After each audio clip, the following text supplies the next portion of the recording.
दोस्तों नमस्कार। मेरा नाम है डॉक्टर आर बी धवन। गत 30-35 वर्ष से ज्योतिष की प्रैक्टिस कर रहा हूं और ज्योतिष पढ़ाता भी हूं।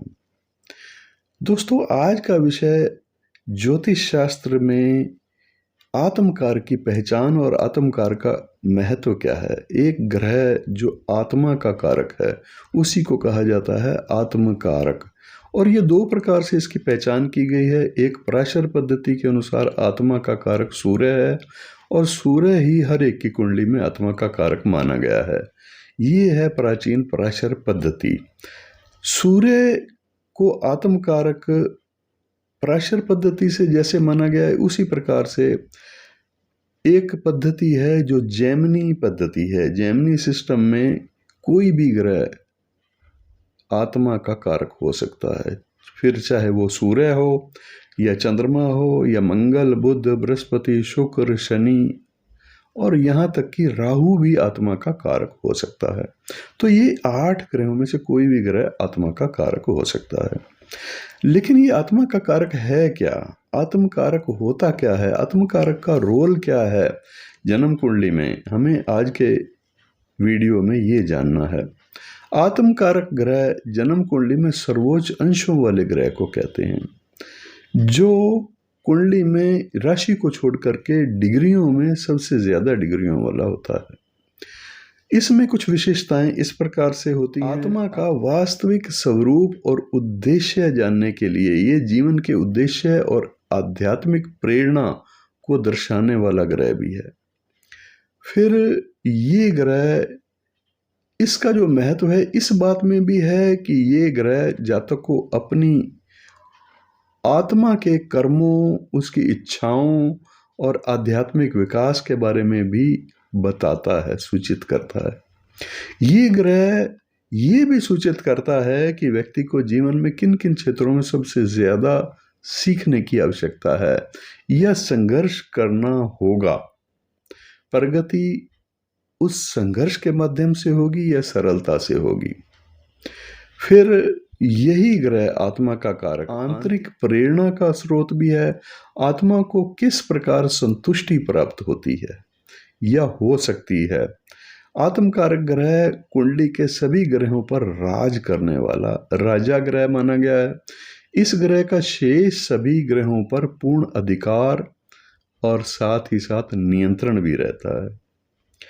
आत्मकारक ग्रह का महत्व अगर हम सूक्ष्मता से जाने, विशेष जानना चाहें तो वो इस प्रकार से कहा गया है। आत्मा का वास्तविक स्वरूप और उद्देश्य। आत्मकारक ग्रह इस जीवन में आत्मा के मुख्य उद्देश्य और प्रेरणा को बताता है। किस उद्देश्य के लिए उसका जन्म हुआ है ये बताता है, जिससे व्यक्ति को अपनी आत्मा से जुड़ने में मदद मिलती है।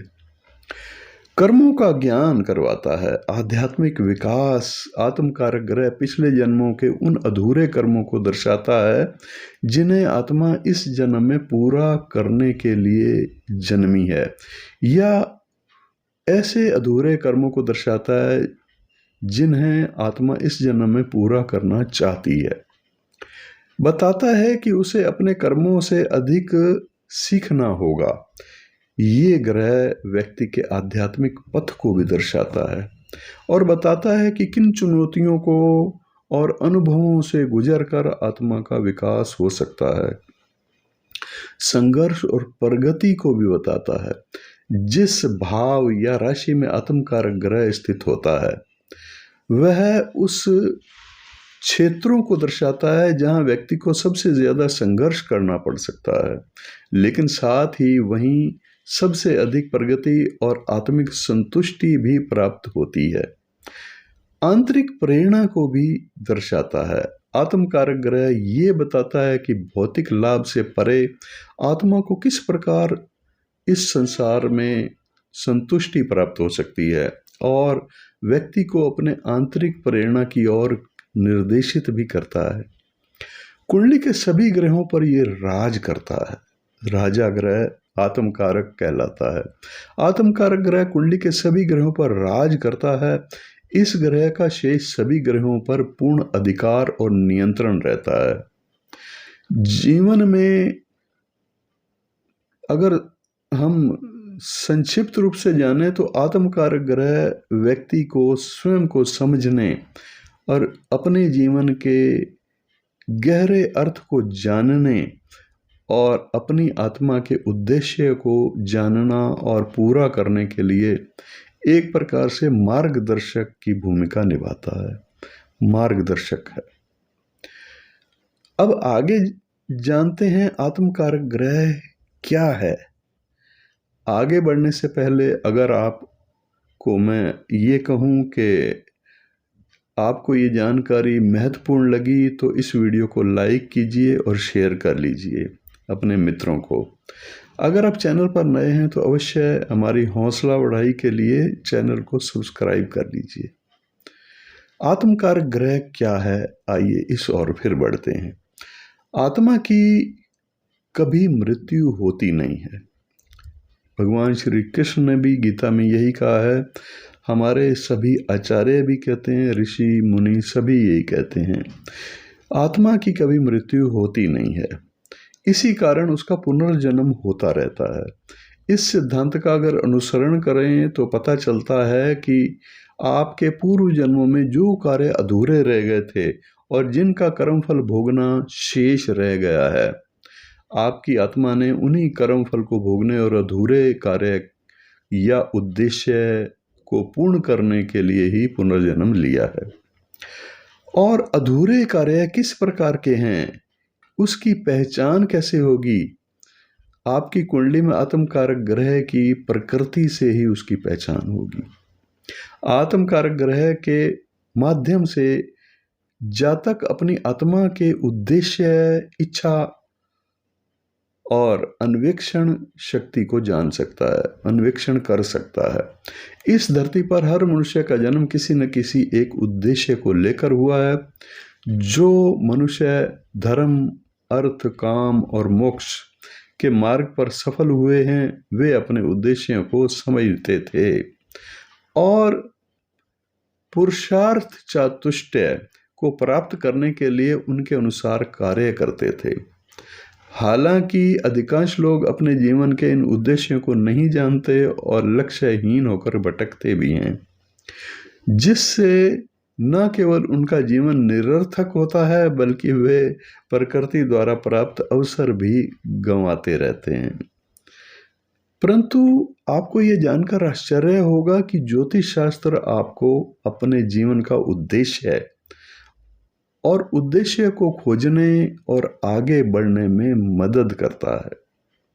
आत्मकारक ग्रह जो आपकी जन्म कुंडली में सर्वोच्च अंशों वाला ग्रह होता है वही है आत्मकारक ग्रह। आपकी कुंडली के अनुसार हर कुंडली में अलग अलग आत्मकारक होता है, अलग अलग ग्रह जो डिग्रियों में सबसे ज्यादा डिग्रियों वाला हो, राशि को छोड़ करके।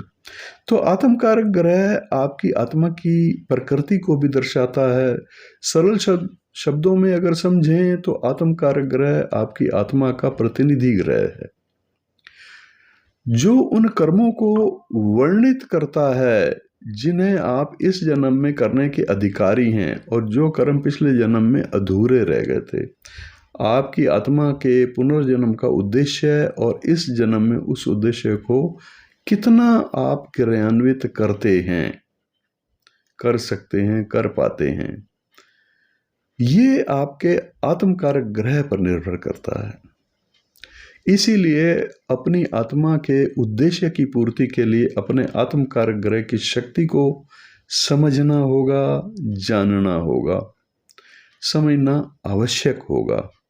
आइए आत्मकारक ग्रह की शक्ति की चर्चा करें, उसको कैसे समझना है। तो इसमें मैंने जैसे आपको पहले बताया है कि सूर्य से लेकर के राहु तक कोई भी ग्रह आत्मकारक अलग अलग कुंडली में हो सकता है। किसी में सूर्य आत्मकारक होगा क्योंकि वो अधिक अंशों वाला होगा, किसी में चंद्रमा हो सकता है या कोई भी ग्रह हो सकता है। तो अगर सूर्य किसी की कुंडली में आत्मकारक ग्रह बन जाए सबसे ज़्यादा डिग्रियों वाला होकर के, तो ऐसे में सूर्य जब आपकी कुंडली में सर्वोच्च अंश वाला होता है तो आप के लिए आपकी कुंडली में वो आत्म कारक कहलाएगा। तो आप इस जीवन में किसी विषय वस्तु के लिए अधिक शक्ति और सफलता चाहते हैं, क्योंकि सूर्य राजा ग्रह है और इसीलिए उसकी प्रकृति है शासन करना। आप अपनी सामाजिक पहचान के लिए शक्ति और उच्च पद को महत्व देना चाहेंगे। हालांकि इस शक्ति का उपयोग दिखावा करने या अपने अहंकार को संतुष्टि प्राप्त करवाने के लिए ना कर मानवता की भलाई और करुणा के लिए करेंगे अगर, तो अधिक लाभकारी होगा। अब चंद्रमा अगर किसी की कुंडली में आत्म कारक हो, जब चंद्रमा आपकी कुंडली में आत्म कारक होगा तो आपको अपनी पोषण शक्ति का उपयोग दूसरों के लिए करना चाहिए। आपको अपनी पूरी क्षमता और सामर्थ्य के साथ जीवन में कष्ट और संघर्ष कर रहे लोगों की मदद करनी चाहिए। आपको अपने मन पर नियंत्रण रखना चाहिए और अपनी भावनात्मक शक्ति को मजबूत करना चाहिए। डोलने नहीं देना चाहिए अपनी भावनाओं को, मन को चंचल नहीं बनने देना चाहिए। मन के घोड़ों की कमांड आपके हाथ में होनी चाहिए। अब आत्मकारक ग्रह अगर बुध ग्रह हो तो ऐसा होने पर जब बुध आत्मकारक होगा तो आपके जीवन का प्रथम लक्ष्य संसार से सीखना होगा और कौशल प्राप्त करना होगा। बुध ग्रह आत्मकारक के रूप में आपको बौद्धिक क्षमताएं, बौद्धिक दृष्टि से श्रेष्ठ बनाने और आपके ज्ञान और मार्गदर्शन से दूसरों की सहायता करने के लिए और संचार की गुणवत्ता और कौशल को विकसित करने के लिए आपका मददगार होगा, सहायक होगा। आपको केवल अपने विचारों के प्रति सच्चा और दृढ़ रहना चाहिए। अपनी वाणी और कर्मों में शुद्धता बनाए रखनी चाहिए। साथ ही अपने मन के विकारों को दमन करना चाहिए, उन पर नियंत्रण करना चाहिए, उनसे बचना चाहिए। अब आत्मकारक ग्रह अगर आपकी कुंडली में मंगल हो तो जब मंगल आपका आत्मकारक होगा तो चुनौतियों पर विजय पाने की शक्ति और चपलता उस इंसान में होती है।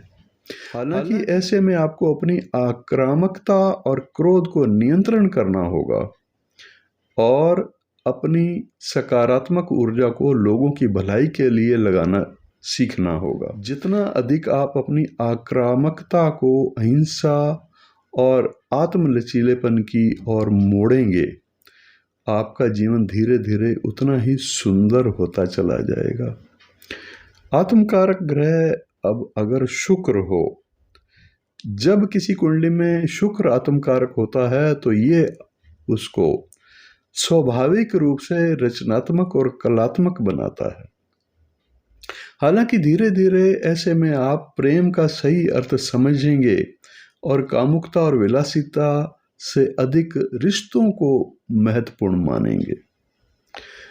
अपने से बड़ों और अपने जीवन साथी का सम्मान करना और संकट में पड़े लोगों की मदद करना आपको अपने जीवन के उद्देश्यों को पूरा करने में मदद करेगा।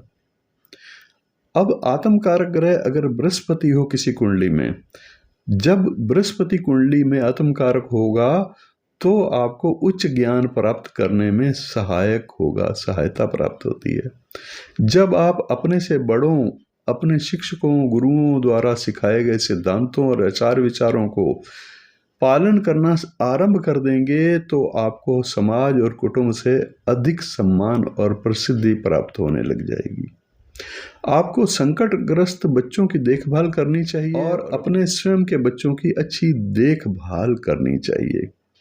अब कुंडली में अगर आत्मकारक ग्रह शनि हो, जब शनि आपकी कुंडली में आत्मकारक होगा तो ये आपको एक अनुशासित, कठोर और मेहनती बनाता है।